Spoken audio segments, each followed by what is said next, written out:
I'm standing in our bedroom, my heart racing, as I confront my husband about the shocking discovery I've just made. His eyes, once filled with love and adoration, now seem to hold a deep-seated guilt. The air is thick with tension as I demand to know the truth. To understand how we arrived at this breaking point, let's take a step back.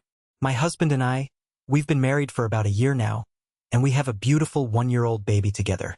Our relationship began in 2019, and we got married just before our baby was born, largely due to our parents' urging when they found out I was pregnant. I have to admit, I've been dealing with depression since 2018, and the medication I've been prescribed has had a profound impact on my life, including my libido. It's been a struggle, and our intimate life has suffered as a result. We've gone from being intimate 3 to 4 times a week to less than 10 times a year. Despite this, my husband has always been respectful and understanding, never pressuring me or making me feel guilty about my lack of enthusiasm.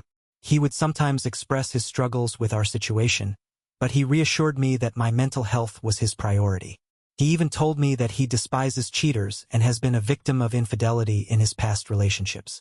I believed him, and I thought our relationship was built on trust and mutual respect. We've had our ups and downs, but I never suspected that he would engage in such behavior behind my back. Fast forward to May 2026, I stumbled upon a shocking discovery that would change everything. My husband had fallen asleep with his phone in his hand, and as I was about to remove it, I saw that he was browsing a Reddit post from a walker looking for clients in Manila. My curiosity got the better of me, and I decided to check his Reddit account. What I found was devastating. He was a member of multiple walker communities and had been engaging in dirty talk with countless women, including college students and visiting foreigners. He would ask for rates, selfies, and even invite them to his condo unit. I felt like my world had been turned upside down. I woke him up, and we had a conversation that would change the course of our relationship. I asked him if he had anything to tell me, and he confessed to everything.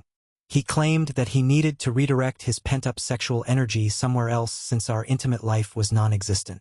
He said that he had been feeling frustrated and that his conversations with these women were a way for him to cope. However, he reassured me that he had never acted on these conversations and had never been physically intimate with anyone else. I was furious, but what hurt the most was that these conversations had been going on for years, even before we got married. I felt betrayed and deceived. He tried to justify his actions, saying that at least he hadn't physically cheated on me.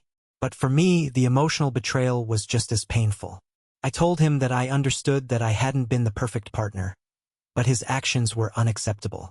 I said that I would try to be more accessible and work on our intimate life, but I couldn't promise anything. However, just a month later, I discovered another conversation that would prove to be the final straw. He had been talking to a girl on Messenger, and their conversation seemed too friendly for a married man. I confronted him again, and this time, I told him that I wanted out of the relationship. I gave him an ultimatum. Once divorce becomes legal in our country, I want a divorce. He was vehemently opposed to the idea, but I stood firm. In the weeks that followed, he tried to make amends. He even talked to his lawyer about creating a trust that would give me control over all his properties. But for me, it was too little, too late. I'm still trying to process my emotions and figure out what to do next. I know that I deserve better, but a part of me still loves him and wants to make our relationship work. As I stand here, looking at my husband, I'm torn between my emotions and my logic. I know that I have to think about our child and our future, but I also know that I deserve to be happy. The question is, can our relationship be saved? Or is it time for me to move on? Was I right to demand a divorce? Or should I try to work through our issues? If you made it this far, thank you for watching. Drop your verdict in the comments below, subscribe for new stories every single day, and hit the notification bell so you never miss one.